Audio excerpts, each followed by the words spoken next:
Kyler Murray's going to be out of the bubble in Arizona.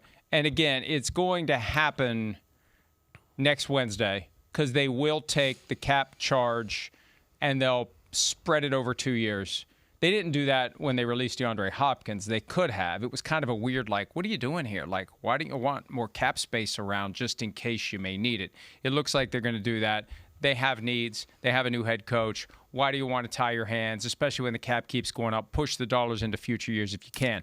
They owe him $36.8 million, which allows him now to go sign somewhere for the minimum of 1.3 and stick the Cardinals for the rest, the same way Russell Wilson did to the Broncos 2 years ago when they owed him 39 and he signed with the Steelers for the minimum of 1.21. So you take what you can get him for, and the fact that there was a time when he was regarded as closing in on possibly being a top 10 quarterback, there's still something there for $1.3 million. Yeah. Why wouldn't multiple teams be evaluating Kyler Murray? I agreed there. I would be more excited about signing Kyler Murray than I would have about signing Russell Wilson for when he was in the similar situation, like you just mentioned, coming from Denver and going to Pittsburgh. Now, am I lower on Kyler Murray? Have I soured on Kyler Murray? Okay, maybe, yes, I have.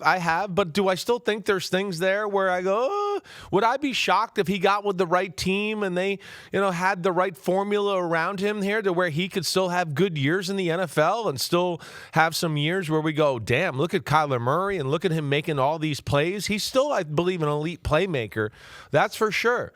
I do think that. Now, we know what the issues are. It's playing within the pocket, and it's playing within the pocket and not sometimes seeing areas of the field because you're small or because you're small and you don't want to take big hits and get crushed that way. Sometimes you rush decisions, leave the pocket too quickly because you're worried about protecting your body and the longevity of the season and all that, and those have become issues for Kyler Murray.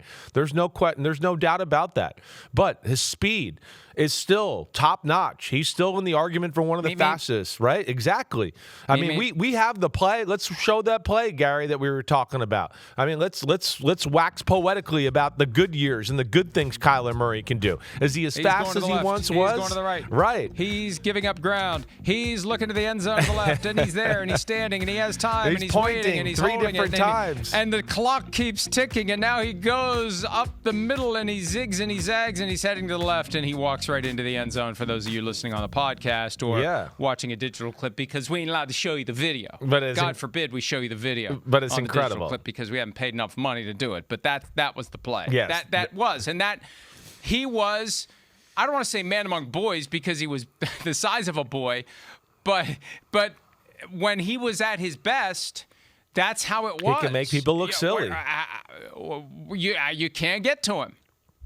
Exactly right. So, his ability to play backyard football, he's got a good arm. He does have that. He does have experience. So he's the perfect guy with the contract situation to, if you're looking for a bridge quarterback or looking and you have a tough quarterback situation in general, like the Miami Dolphins. There's one for you right off the bat. Oh, we can get him for low because we got to pay Tua all that. It's the perfect scenario. So he's that kind of guy. You might find gold here. There is that possibility.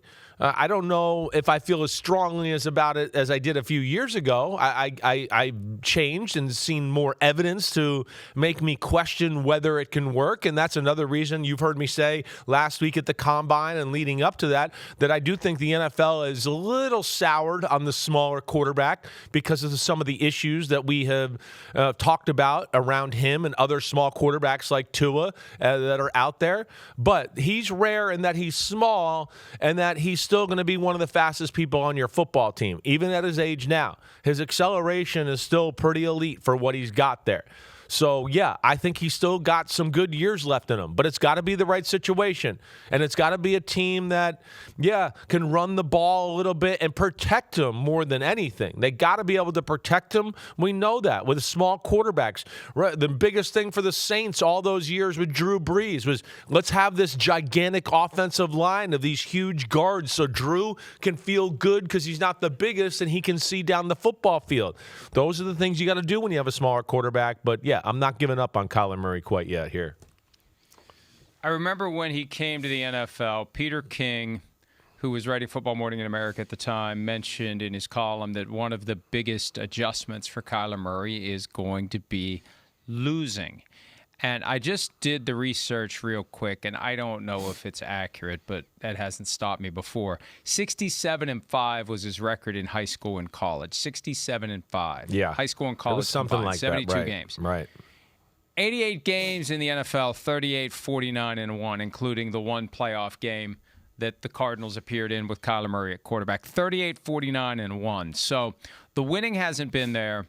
And I remember early in his career, one of the things I marveled at was a sixth sense that he had to avoid contact. And he was very smart about it. He would do a hook slide pointing to the sideline to kill a play.